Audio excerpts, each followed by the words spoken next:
அடிக்கிற வெயில்ல எங்க ஓடிட்டு இருக்கேன்னா, நிஜமாவே மயிலு. ஆமா மயில் தான் வந்திருக்கு. அதை பார்க்கலான்னு தான் ஓடி போயிட்டோம். அதுவும் இல்லாம மயிலை பத்தி சில இன்ட்ரெஸ்டிங்கான விஷயமும் இந்த வீடியோல சொல்ல போறேன், கேட்டுக்கோங்க. பெண்களை பொதுவா மயில் மாதிரி அழகா இருக்கிற அப்படின்னு சொல்லுவாங்க இல்லையா? ஆனா உண்மையிலேயே ஆம்பளை மயிலுக்கு தான் நல்ல கலர்ஃபுல்லான ரெக்கை இருக்குதுன்னு சொல்றாங்க.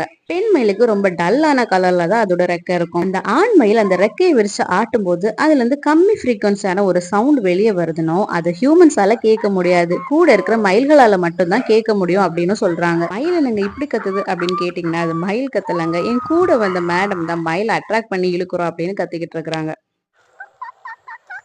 அது மட்டும் இல்லைங்க, பறக்கக்கூடிய பறவைகள்லயே மயில் தான் மிகப்பெரிய பறவை அப்படின்னு சொல்றாங்க. அப்படியே நாங்க பாத்துக்கிட்டு இருக்கும்போது அந்த மயிலும் காணாம போயிடுச்சு. சரி, சுத்தி இருக்கிறதையாவது பார்த்து என்ஜாய் பண்ணுவோம் அப்படின்ட்டு அடுத்த வேலையை பார்க்க போயிட்டோம். தூக்கி வச்சு வரையும் ஒரு அடி கீழே வந்துருமா, தூக்கி வச்சு விளாண்டுட்டு இருப்பாங்க.